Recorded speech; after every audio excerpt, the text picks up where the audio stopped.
올 시즌 KBO 리그에는 리그의 생태계를 파괴하는 역대급 투수가 등장했습니다. 바로 NC 다이노스의 외국인 투수 에릭 페디인데요. 페디 선수가 지난 25일 LG와의 홈 경기에서 7이닝 3피 안타 1피 없는 7탈삼진 1실점 승리 투수가 되면서 시즌 16승째를 따냈습니다. 시즌 성적이 무려 22경기 만에 16승 5패, 평균 자책점 1.97입니다. 패디는 시즌을 치르면서 이미 역대급 기록을 써 내려갔습니다. 역대 최소 경기 10승, 역대 최소 경기 15승, 19단 체제 최소 경기 전구단 상대 승리를 기록한 패디는 지난 LG전 2실점 호투를 바탕으로 평균 자책점도 1점대로 내려갔었죠. 이런 상황이면 지금 20승과 평균 자책점 1점대로 시즌을 마무리할 수 있는 그런 페이스인데요. KBO 리그에서 단일 시즌 20승과 1점대 이하를 동시에 기록한 선수는 단 4명에 불과했고 시즌은 6번이 있었습니다. 마지막이 1997년 사머 레이더스의 김현욱 선수가 기록한 20승 평균 자책점 1.88인데 사실 지금과는 좀 차이가 있죠. 그때는 선발 등판 없이 모두 9원승으로만 20승을 거뒀고요. 선발과 불펜의 분업화가 이루어진 현대야구에서 순수 20승과 1점대 평균 자책점에 도전하는 것은 올 시즌 패디가 최초입니다. 정프로 이 리그에서 이런 괴물 같은 투수라고 할 수 있겠죠. 지금 패디의 행보를 보면요. 네, 그럼요. 완전 괴물이죠. 네. 거의 지금 KBO를 씹어 먹는데도 지금 가만히 아닐 정도로 올해 뭐 지금 뭐 MVP 뭐 영순이라도 가만히 아닐 정도로 정말 좋은 투구를 이어가고 있고 제가 패디 선수를 안 만난 게 빨리 은퇴하는 게 잘한 것 같습니다. 네. 그 많아요. 네. 정프로가 은퇴한 여러 투수들이. 네. 네, 만약에 타자라면 이 지금 패디 선수를 어떤 관점에서 상대로 해야 될까요? 근데 이게 어떻게 보면 홈플레이트를 반에 잘라가지고 노리지 않으면 정말 치기 힘든 것 같은 투수이기 때문에 투시, 뭐 커터, 뭐 슬라이더, 뭐 이렇게 더 떨어지는 슬라이더가 종으로 휘는 슬라이더이기 때문에 정말 가운데 오다가 어디에 휘을지 모르기 때문에 이거는 진짜 둘 중에 하나를 선택하지 않으면 치기 정말 어려운 투수인 것 같습니다. 네. 정프로는 현역 때 어떤 외국인 투수가 제일 좀 어려웠어요? 저는 다 어렸습니다. 네. 그 중에 특히 이제 종으로 많이 꺾이는 옛날 랜들 선수, 네. 뭐 그다음에 또 리오스 선수, 막 이런 선수 있잖아요. 두산이라 할 때 좀 많이 어려웠던 것 같아요. 네.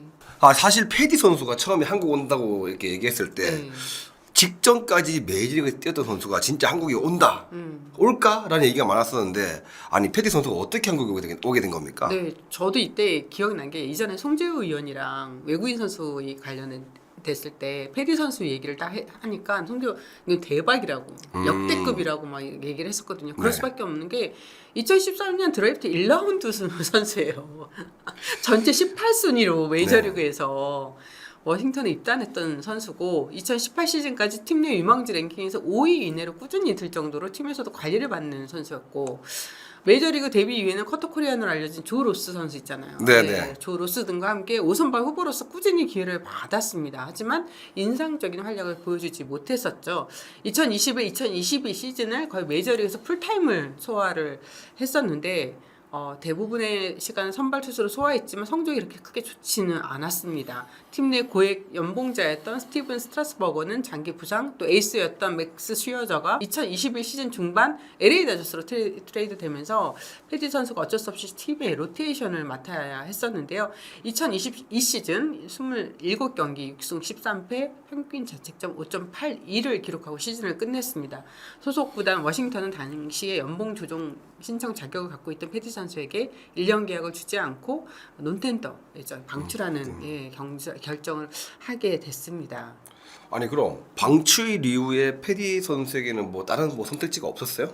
네, 있었죠. 이제 논텐더 방출된 선수에게 선택지는 보통 이전 시즌보다 적은 연봉으로 메이저리그 계약을 맺거나 아니면 마이너리그 스플릿 계약을 통해서 스프링 트레이닝 캠프에서 경쟁을 통해 메이저리그 로스터에 드는 방법이 있잖아요. 2022 시즌 패디 연봉이 215만 달러였기 때문에 메이저리그에서는 연봉 215만 달러 이상 계약을 따내기 쉽지 않았을 겁니다. 그런 가운데 패디가 아시아 시장을 알아보는 움직임이 있었고 투수를 구하는 NC의 레이더망에 걸려든 것입니다. NC 다이노스가 이전부터 패디한테 관심을 가지고 있었다고 합니다. 그래서 패디가 논텐더로 풀린 지 20분 만에 진짜 NC는 정말 대단한 것 같아요. 이거는 정말 이게 시간 싸움이거든요. 패디한테 관심이 있었던 다른 팀들도 있었어요. 지금 패디 선수한테 관심이 있었던 게 모든 팀 6팀입니다. 한국의 KBO 리그에. 그리고 일본에서도 관심이 있었어요. 네. 그런데 논텐더로 딱 풀린다. 이 정보가 딱 뜨는 순간 20분 만에 페디 선수 에이전트인 보라스 코퍼레이션으로 전화를 한 구단이 NC입니다. NC의 이런 발빠른 움직임이 NC와 페디와 동행할 수 있었던 결정적 요인이었고요. 그리고 페디 선수는 한국 시장에 대한 그 생각이 처음에는 없었어요. 네. 근데 에이전트 쪽에서 NC의 적극적인 움직임에 좀 많이 마음이 동했던 거죠. 그래서 애리조나 다이아몬드백스에서 지금 현재 좋은 활약을 펼치고 있는 메릴 켈리의 사례를 설명을 했다고 합니다. 그래서 패디를 설득시켰고 패디가 약 일주일간 고민한 끝에 한국행을 결정했다고 하죠. 네, 그리고 NC가 외국인 선수 영입 전에 항상 국내에서 지금 메디컬 테스트를 진행하고 있거든요. 네. 근데 본인이 만약에 패디야, 네. 나 이거 메디컬 테스트 하려고 한국 갔다 와야 돼. 네. 가요, 안 가요? 쉽지 않죠. 네. 어렵죠. 사실은. 어렵죠. 네, 네. 굳이. 예. 왜냐하면 또 NC의 스프링 캠프는 애리조나란 말이에요. 네. 패디의 집이 애리조나거든요, 스카스데일. 네. 그러니까 내가 이거 하나 이 테스트 미국에서 해서 보내줘도 되는 건데. 그렇죠. 네, NC는 뭐 이전에 외국인 선수들한테 좀 약간 그런 당한 게 있어서 그런지 국내에서 메디컬 테스트를 진행하고 있습니다. 네. 그래서 패디 선수가 어려운 마음으로 한국에 들어왔는데 마음이 풀린 결정적인 이유가 있었어요. 뭡니까? 네, 한우. 한우. NC 구단이 메디컬 테스트 마친 패디 선수에게 아주 근사한 한우를 대접을 하고 맛있는 음식을 대접하면서 패디 선수 이 한국 음식 진짜 맛있구나. 고기 진짜 맛있다. 한우의 매력에 푹 빠졌다고 합니다. 근데 한우는 맛있죠. 네. 짱예로 그렇죠. 맛있죠. 패디 선수가 메이저리그 시절과 비교했을 때 가장 변화된 부분은 땅볼 비중 증가와 탈삼진 능력에서 상세가 있습니다. 네네. 메이저리그에서도 패디는 포심 패스트볼을 던지는 유형의 투수는 아니었는데 병용 패스트볼인 싱커와 커터를 즐겨 던지는 유형이었는데요. 그럼에도 땅볼 유도 능력이 뛰어난 수준은 아니었습니다. 네. 하지만 KBO 리그에서 140km 후반, 150km 초반에 형성되는 병용 패스트볼은 땅볼을 유도하기에 충분해 보였습니다. 네. 무엇보다 2021-2022 시즌의 경우 패디는 플라이볼 대비 홈런 허용의 비율이 16.1%에 달했는데요. 같은 기간 200이닝 기준으로 한 114명의 투수 가운데 이 수치가 8번째로 높았습니다. 하지만 올 시즌 KBO 리그에서 패디의 9이닝당 피홈런은 0.6개로 충분히 장타를 억제하는 모습입니다. 그동안 이제 패디가 제1 변화구로 커브를 사용했었어요. 그런데 올 시즌을 앞두고 애리조나 스카스데일에 있는 푸시 퍼포먼스 센터에 가서 스위퍼의 그립을 익혔다고 합니다. 이 부분이 올 시즌 패디를 있게 한 가장 결정적인 어떤 이유가 됩니다. 브레이킹 볼에 횡적인 움직임을 주면서 상대 타자들 충분히 압도하는 모습이죠. 패디는 이제 스위퍼를 KBO 리그에서 능숙하게 구사하는 투수 중 한 명인데요.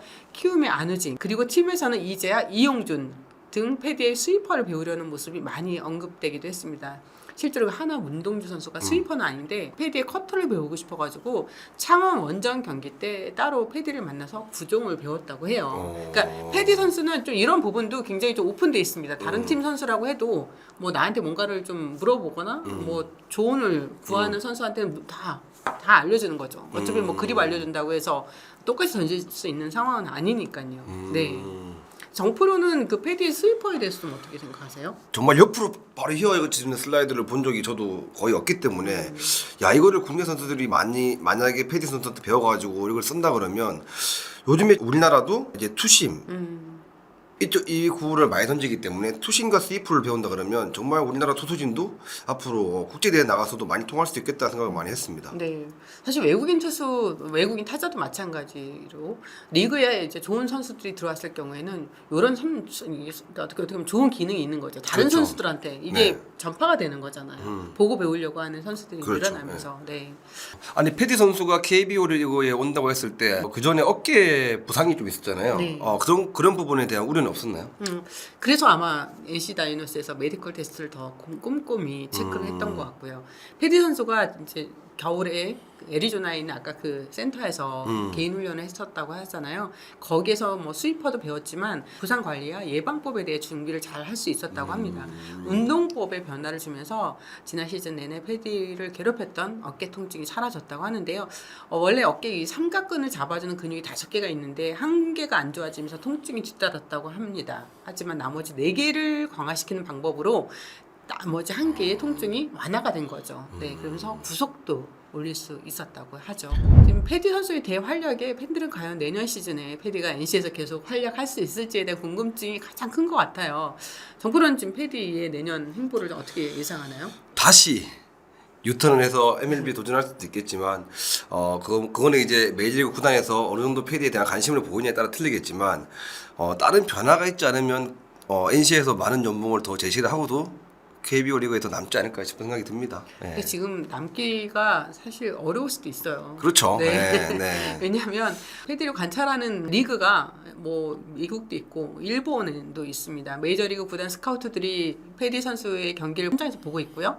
최근에는 일본의 6개 팀이 한국을 방문했습니다. 네. 스카우트들이 뭐 소프트뱅크, 오릭스, 한신 등이 다 포함되어 있는데요. 메이저리그 같은 경우에는 필라델피아, 신시내티, 보스턴, 다저스 등에서 에릭 패디 선수한테 굉장히 큰 관심을 나타내고 있다는 후문입니다. 이 선수 관계자한테서 다 들었던 내용이어서 그냥 취재한 건 그런 내용은 아닙니다. 패디 선수의 등판 때 경기장 항상 찾아가서 지금도 체크를 하고 있고요. 뭐 물론 이제 알칸타라나 이제 로하스 주니어가 일본 무대에 갔다가 사실 결과가 좋지는 않았잖아요. 그렇죠. 네. 그래서 한국에서 잘했다고 해서 뭐 일본에서 성공하려는 그런 법은 없는데 패디는 다르다는 게 좀 기본적인 생각인 것 같아요. 당연하죠. 뭐 알카트라 선수야 뭐 빠른 볼, 패스트볼 뭐 구속으로 가는 거고. 네. 패디 선수는 진짜 빠른 볼인데도 무브먼트가 굉장히 좋기 때문에 근데 저는 알칸트라하고 패디 선수는 확실하게 스타일이 틀립니다. 네. 예. 패디 선수는 다시 리턴을 하더라도 메이저에서도 좋은 성적을 낼 것 같고요. 네. 일본을 가서도 NPB 타자들이 패디를 쉽게는 공략하지 못할 구획이 같다는 생각이 많이 듭니다. 네, NC에서 잡으려고 해도 사실 이 외국인 선수 제도 개정이 상한액이 있잖아요. 그렇죠. 예. 외국인 선수 3명에 대한 셀러리 캡이 이제 400만 달러는 원원대로 유지가 되면서 구단이 기존 외국인 선수와 재계약할 경우에 해당 선수의 재계약 연차에 따라 이 한도를 10만 달러씩 증액하는 것을 허용하기로 했잖아요. 네. NC의 경우 패디 외에 나머지 외국인 선수가 모두 재계약을 하더라도 셀러리 캡은 430만 달러가 됩니다. 아무리 많아도 패디에게 250만 달러 이상 주기는 어려울 것으로 보이거든요. 그렇죠. 네, KBO는 신규 외국인 선수에게는 단연 계약을 허용하지 않지만 2년차 이상 선수부터는 단연 계약이 가능한데요. 현재까지 공식적인 사례가 없기 때문에 NC가 패디에게 단연 계약을 제시할지는 의문입니다. 선수는 당연히 2년 이상의 계약을 원할 거고요. 그렇죠. 네, 그리고 근데 지금 NPB나 메이저리그에서 어떻게 보면 돈으로 만약에 돈을 더 많은 제시를 한다면 어쩔 수 없죠. 맞습니다. 예, 네. 이건 경쟁이 안 되는 상황이 되는 거죠. 네, 올해 패디 선수가 와서 NC도 좋은 성적을 내고 있고 패디 선수 역시 정말 어깨 부상해서 안 좋았다가 다시 KBO 리그 와서 좋은 모습을 보여주면서 패디 선수가 앞으로 메이저리그를 가든 어디를 가든 좋은 모습을 보여준다 그러면 이 또한 좋은 추억인 거죠. 네. 네. 지금 KBO 리그에서 MLB에 직행한 주요 외국인 선수 표를 보시고 있는데요. 몸값이 다들 되게 잘 받아서 갔습니다. 근데 패디 선수 입장에서는 메릴 켈리의 사례를 많이 참고를 할 것 같아요. 당연하죠. 메리 켈리 선수의 또 이것 때문에 왔잖아요. 너도 KBO에 와서 다시 그거를 평정하고 다시 리턴할 수 돌아와라. 있으니 네. 이왕이면 NC나 좋은 팀에 가서 해라. 근데 지금 너무 좋은 성적을 내고 있기 때문에 네. 지금 최근 메이저리그 시장에서도 선발 투수의 공급 자체가 많이 부족하기 때문에 패디에게 메이저리그 구단이 선발 투수 자리를 보장하게 된다면 패디는 한 시즌 만에 KBO 리그 무대를 떠날 가능성이 높지 않을까 싶습니다. 에이전트 입장에서도 다양한 가능성을 두고 다 문을 열어놓고 보고 있거든요. 패디 선수도 마찬가지고요. 네. 지금 아직 시즌이 안 끝났고 또 가을 야구도 있기 때문에 일단은 당분간은 패디의 움직임에 대해서 팬들은 조마조마한 그런 마음으로 지켜볼 것 같습니다. 네. 김하성 선수의 눈부신 성장에는 뒤에서 묵묵히 도와주는 조력자가 있는데요. LA에서 아카데미 더 볼파크를 운영하고 있는 최원주 코치와 전화 인터뷰를 진행하겠습니다. 정훈의 야구 시간.